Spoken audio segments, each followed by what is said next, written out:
मोठा आहे. एकंदर या सगळ्या प्रकल्पाबद्दल काय सांगाल? मला अतिशय आनंद आहे की बीडीडी जाळीचा प्रकल्प हा आम्ही 2017 साली सुरू केला होता आणि आज त्याच्यामध्ये प्रत्यक्ष चाव्याचं वितरण आपण केलेलं आहे. बीडीडीचा प्रकल्प हा एक प्रकारे एशियातला सगळ्यात मोठा पुनर्विकासाचा प्रकल्प आहे. जवळपास 14,000 कुटुंबांना आपण नव्याने घर देतो आहोत. 160 चौरस फुटामध्ये राहणाऱ्यांना 500 चौरस फुटाचं घर हे आपण त्या ठिकाणी देतो आहोत. आणि मला या गोष्टीचा आनंद आहे की वर्षानुवर्ष बीडीडीचा प्रकल्प होईल असं म्हटलं जायचं, पण ते होत नव्हतं. 2014ला आमचं महायुतीचं सरकार आल्यानंतर मी हा निर्णय घेतला की विकासकाच्या ऐवजी म्हाडाने हा प्रकल्प करावा. त्यातल्या सगळ्या अडचणी आपण दूर केल्या, कोर्टाच्या केसेस आपण जिंकलो, त्याचं ग्लोबल टेंडर केलं आणि 3 मोठ्या ज्या काही देशातल्या कंपन्या आहेत त्याच्यामध्ये टाटा आणि त्या ठिकाणी जॉईंट व्हेंचरमध्ये टाटा आहे, त्याच्यासोबत L&T आहे आणि शापूरजी आहे, अशा 3 कंपन्यांना आपण ते काम दिलं. आणि आज आपण पाहू शकतो की जी बिल्डिंग बनलेली आहे ती अनेक वेळा रिहॅबची बिल्डिंग ही थोडी कमी दर्जाची बनते, पण अतिशय दर्जेदार अशा प्रकारचे आपण हे फ्लॅट्स त्या ठिकाणी दिलेले आहेत.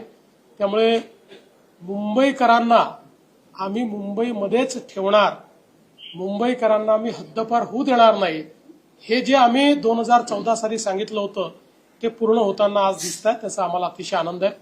आज इकडे MMRDA मध्ये देखील आपण 2 महत्वाचे ब्रिज जे एकीकडे BKC ला डिकंजेस्ट करणार आहे आणि दुसरीकडे आपले जे ईस्टर्न सबब्स आहेत त्यांना वेस्टर्न एक्सप्रेसवेशी जोडणार आहेत, किंवा ईस्टर्न सबबच्या लोकांना एअरपोर्टमध्ये जाण्याकरता त्याच्यातनं मोठ्या प्रमाणात फायदा होणार आहे. धारावी किंवा चेंबूर इकडची कनेक्टिव्हिटी त्याच्यामुळे वाढणार आहे.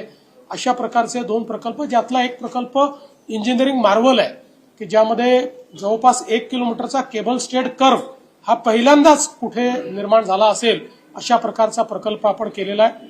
आज दुसरी आनंदाची गोष्ट आहे की आजपासनं कोस्टल रोड हा आपण 24 तास खुला त्या ठिकाणी करतो आहोत. 24 आवर्स तो लोकांना वापरता येईल. आणि मी लोकांना विनंती केली आहे की जरूर तो वापरा, पण त्याच्यावर रेसिंग करू नका, कारण आमचे कॅमेरे त्याच्यावर लागलेले आहेत. त्यामुळे रेसिंग करणाऱ्यांवर निश्चितपणे कॅमेऱ्याची नजर असेल. सगळ्यांनी रिस्पॉन्सिबली ड्रायव्हिंग करावं अशी देखील विनंती सर्वांना आहे. आणि त्यातही अजून आनंदाची गोष्ट आहे की पहिला टप्पा म्हणजे प्रोमोनाड, आपण आता त्याच्यावरचे 5.5 किलोमीटरचे प्रोमोनाड आज सुरू केलेले आहेत. हे प्रोमोनाड आहेत, त्या ठिकाणी भुयारी मार्ग देखील आहेत, बायो टॉयलेट्स देखील आपण त्या ठिकाणी लावतो आहोत. त्यामुळे आणि सायकल ट्रॅकही तयार केला आहे.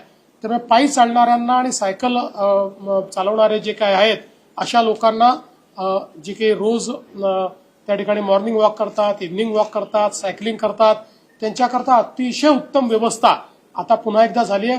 खरं म्हणजे या कन्स्ट्रक्शनच्या पिरियडमध्ये मरीन ड्राईव्ह असो की वरळी असो, लोकांना त्रास झाला, वॉकर्सला त्रास झाला, पण आता त्यांच्याकरता अतिशय उत्तम व्यवस्था होते. आणि लवकरच आता उरलेला जो सगळा महत्वाचा भाग आहे त्या ठिकाणी गार्डन्स जे आपल्याला तयार करायचे आहेत, उद्यानं जी तयार करायची आहेत, हिरवळ जी तयार करायची आहे, त्याचे कामाला सुरुवात आम्ही करणार आहोत. मुंबईकरांसाठी वेगवेगळ्या योजनांचा शुभारंभ झाला. राज ठाकरेंचं म्हणतात की मुंबईमध्ये 2 जे ठाकरे बंधू आहेत त्यांचेच पक्ष मजबूत आहेत, इतर पक्षांची ताकदच मुंबईत नाही असं त्यांनी थेट म्हटलं. असं आहे की 2014च्या विधानसभेत मुंबईमधला सगळ्यात मोठा पक्ष भाजप होता. 2019च्या विधानसभेत मुंबईमधला सगळ्यात मोठा पक्ष भाजप होता. 2024च्या विधानसभेतही मुंबईमधला सगळ्यात मोठा पक्ष भाजपच आहे. अर्थात कोणाला आपला पक्ष मोठा वाटत असेल तर मला काही त्याच्यात हरकत घेण्याचं कारण नाही. प्रत्येकाला अधिकार आहे आपल्या पक्षाला मोठं म्हणायचं. यांच्या संदर्भात मुंबई महापालिकेच्या निवडणुकीच्या संदर्भामध्ये मत मांडले की जागाचा फॉर्म्युला भाजपचा सर्वाधिक आमदार अधिक आहे, त्यामुळे जास्त अर्थात जागा असतील. नेमकं कसं असेल अजून ते ठरलं थोडी आहे की चर्चा करून ठरवते की एकतर्फी थोडी ठरवायचं असतं. सगळ्या पार्टनर्सशी चर्चा करून फॉर्म्युला ठरेल. सर इंडिया आघाडीकडनं मतदार याद्यांच्या संदर्भात जो आरोप होतोय त्याचीच कुठेतरी म्हणजे त्याचा पुनरुच्चार राज ठाकरेंनी पण केलाय. निवडणुकीच्या पार्श्वभूमीवर मतदार याद्यांवर लक्ष ठेवा, घोटाळा संभाव्य परिस्थितीत होऊ शकतो तो टाळा, असं त्यांनी. पहिली गोष्ट आहे की जर मग मतदार याद्यांमध्ये दोष आहे तर त्याचं जे पुनर्निरीक्षण आहे त्याला विरोध का करतात? त्याचं कॉम्प्रिहेन्सिव्ह रिव्हिजन जे आहे हाच याच्यावरचा उपाय आहे.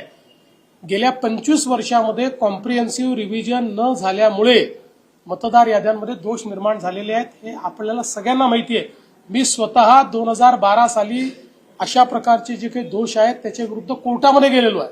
हायकोर्टात माझी पिटिशन आजही पेंडिंग आहे त्या संदर्भातली. मात्र याच्यावरचा उपाय मी त्यावेळेस मागणी हीच केली होती की कॉम्प्रिहेन्सिव्ह रिव्हिजन करा.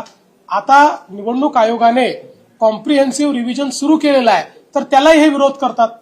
हे अतिशय चुकीचं आहे. त्याला का विरोध करतात? ते रिव्हिजन झालं तरच याद्या योग्य होतील.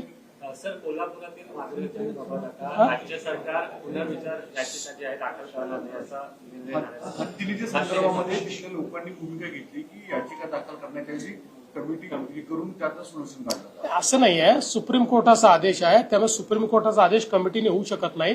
सुप्रीम कोर्टाला आपल्याला विनंती करावी लागेल की हाय पॉवर कमिटीकडे हे पाठवा आणि त्यानंतर हाय पॉवर कमिटी समोर आपल्याला ते सगळं मांडावं लागेल. सर, योगेश कदम यांनी पत्र पाठवलं. अर्थात हे पत्र जुनं आहे. तुमच्या खात्यातले अधिकार मिळाले पण इतर मिळाले नाही असं त्यांचं म्हणणं होतं. खरं काय झालं? काही ठिकाणी अधिकार मिळाले आहेत, काही कमी मिळाले आहेत, काही ठिकाणी नाही मिळालेले.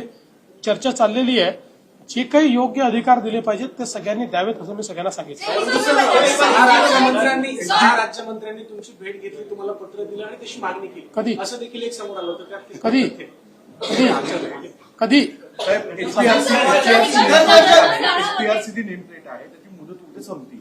आता सगळीकडे लोकांना आता भीती अशी की कारवाई सुरू होईल, जवळपास 10,000 रुपयाचा दंड आहे. तर तो इतकी हार्ड अँड फास्ट होईल का आणि त्यांना काही दिलासा मिळणार आहे का अजून? नाही, आपण मी चर्चा करेन विभागाशी. मला याची कल्पना नाही, पण काही मुदतवाढ द्यायची आवश्यकता असेल तर देऊ.